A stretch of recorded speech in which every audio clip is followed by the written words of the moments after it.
कैसे हैं आप सभी। मुझे पता है आप सभी अच्छे हैं। गुड फ्रेंड्स, आप सभी अपना ख्याल रखें और सुरक्षित रहिए। फ्रेंड्स, आज का टॉपिक है dandruff removing on the scalp. Friends, समस्या बड़ी तो नहीं है, लेकिन फिर भी हमें केयर की ज़रूरत है। कभी कभी हमें कहीं जाना होता है और हम अपने हेयर को ओपन रखना चाहते हैं, और यदि हमारे बालों में बहुत डैंड्रफ है तो हम अपने बालों को ओपन नहीं रख पाते, क्योंकि अगर उसके पार्टिकल्स हमारे हेयर पे या हमारे कपड़ों पे गिरे होते हैं तो हम अपना कॉन्फिडेंस लेवल खो देते हैं। तो फ्रेंड्स, आज हम यही जानेंगे कि अपने बालों में हम डैंड्रफ को कैसे 100% रिमूव कर सकते हैं। तो फ्रेंड्स, चलिए जानते हैं इसके बेसिक कारण क्या होते हैं। समस्या तो ऐसा है फ्रेंड्स कि डैंड्रफ का कारण अभी तक कोई यह नहीं जान पाया है कि यह डैंड्रफ होता किस वजह से है। फिर भी कुछ ऐसे कारण सामने आए हैं जिनके आधार पे हम कह सकते हैं कि उसकी वजह से भी डैंड्रफ हो सकता है। तो फ्रेंड्स, कभी कभी हम आउटिंग पे गए हैं और वहाँ का पानी चेंज होता और वह पानी हमें सूट नहीं होता हमारे बालों को, तब भी हमें डैंड्रफ होने लगते हैं। और कभी कभी हम अपने बालों को वॉश करते हैं और गीला ही वैसे ही हम अपने बालों को टाई कर देते हैं। तो फ्रेंड्स, उसकी वजह से भी कभी कभी हमारे बालों में डैंड्रफ होने लगते हैं। कभी कभी सीबम बहुत ज़्यादा होता है बालों में, तब भी डैंड्रफ होने लगते हैं। और कभी कभी हमारे स्काल्प बहुत ज़्यादा ड्राई हो जाता है, जिनकी वजह से ड्राई डैंड्रफ होने लगते हैं। तो फ्रेंड्स, कभी कभी क्या होता है कि यह हेरिडिटी भी होता है। यदि हमारे पेरेंट्स को है तब भी हमें डैंड्रफ होने लगते हैं।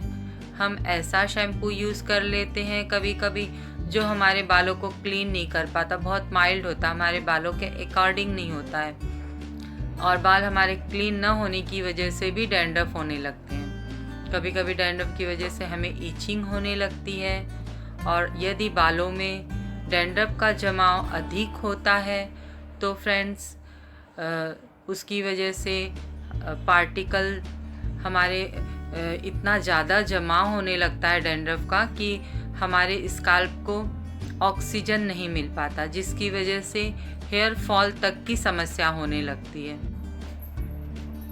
तो फ्रेंड्स, पार्लर आके टर्म्स कंडीशन अकॉर्डिंग आप ट्रीटमेंट्स ले सकते हो, जिससे आपकी डैंड्रफ की समस्या से आपको 100% छुटकारा मिल जाएगा। आप हाइड्रा हिल लीजिए। हाइड्रा हिल में आप आधा नींबू का रस मिलाइए और उसे सेक्शनिंग करके हर सेक्शन में आप स्काल्प पे लगाइए और हल्का सा मसाज करके 1 घंटा वैसे ही रहने दीजिए। उसके बाद कोई भी आप अच्छा सा डैंड्रफ शैम्पू लीजिए और अपने स्काल्प को क्लीन कीजिए और बालों को सुखा दीजिए। आप अपने डाइट में आंवला शामिल कीजिए। पानी 2 से 3 लीटर पीजिए। फ्रेंड्स, होम रेमेडीज़ में आप ऑलिव ऑयल लोगे 3 स्पून, उसे थोड़ा वार्म कीजिए और 2 से 3 टिकिया आप कपूर की लीजिए। यदि कपूर की छोटी वाली राउंड टिकिया है तो आप उसे 2 से 3 टिकिया लीजिए, और यदि आपके पास बड़ी स्क्वायर वाली टिकिया है तो आप 1 भी ले सकते हैं।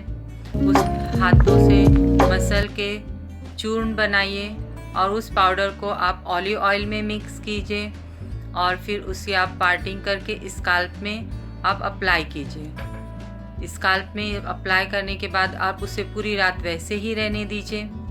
तो फ्रेंड्स, आप देखोगे कुछ ही दिनों में इससे भी आपको समस्या से छुटकारा। और आप चाहोगे तो आप सवेरे एक अंडा लीजिए, उसका येलो वाला पार्ट अलग कर दीजिए, वाइट वाला अंडे का लीजिए, उसमें 3 स्पून आप दही मिलाइए और आधा नींबू का रस।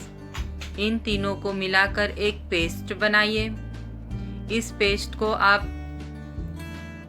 हर सेक्शनिंग में स्काल्प पे लगाइए और हल्का सा मसाज कीजिए जैसे आप कर रहे हो।